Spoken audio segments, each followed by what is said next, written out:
التاريخ كم مجدا سطرنا على صفحاته وبه تغنى. يعلم امتياز تشتري يعلم امتياز بجامعة الغروف التي أخذ زمن امتيازات المبارك حديث ما تلاوت پیغمبر علیہ الصلوۃ والسلام و صنفان من امتی اذا صلحوا صلح الناس كله واذا فسدوا فسد الناس كله. دوړلې دی ما په امت کې دي چې کله دا اصلاح شي نو ټول امت مسلمه به اصلاح وي او چې کله دا فاسد وي بیا ټول امت مسلمه فاسد وي. همدغه مبارک حدیث مبارک ذکر هم لګېدلی ده. پیغمبر علیہ الصلوۃ والسلام وايي د انسان په ذکر کې اعلی ان په جسد المغبطا اذا صلح صلح الجسد كله واذا فسد فسد الجسد كله. نو علماء په جامعه کې د دې حدیث مبارک مضمون معلومیږي چې د زړه مثال لري.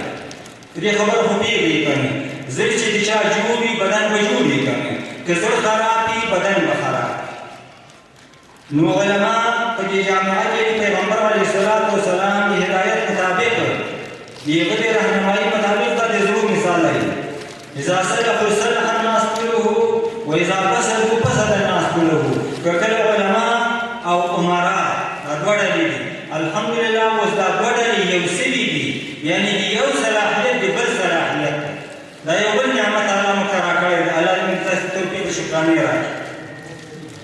همدا حدیث په ورته کې هم لګېدلی ده. نو د دې مبارکو حدیثونو دا مسله راوځي دا فیصله راوځي چې کله علما اصلاح نو ټول امت مسلمه به اصلاح وي.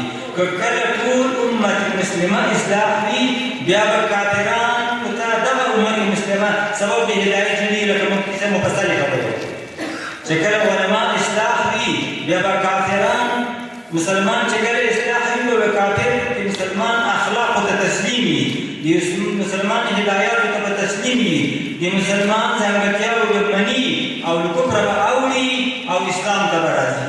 په دې رابطه باندې د یو عالم ځانګړتیاوې د دې عالم دا دي چې یو به د عالم استقامت وي په شریعت باندې. دوهم دا ده چې دی به حق منونکی او حق ویونکی وي. حق به وایي حق به مني. دریم دا ده چې دی به خپلې نیمګړتیاوې په علم کې مني. دا درې صفاته چې په عالم کې پیدا شو دغه خاص هغه امتیازات دي چې دی د مصداق د دغه مبارک حدیث جوړېږي. که په دغو درې کمالاتو کې په عالم کې یو کمال هم نه وي بیا دا حقیقتا عالم سره ده نه.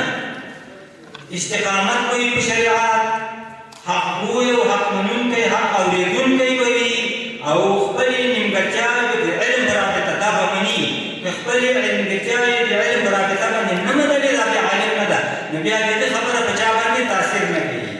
د هغه عالم چې په خپل علم عمل کوي او په شریعت باندې مستقیم وي د هغه خبره په هر چا تاثیر کوي.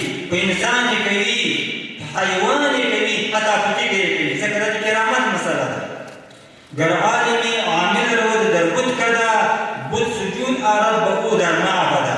یو با عمل عالم کو بتخانه تراسی اگه بتان بو تپریوزی همچنین کردست جد ما چون خلیل حق و جمله انبیاء.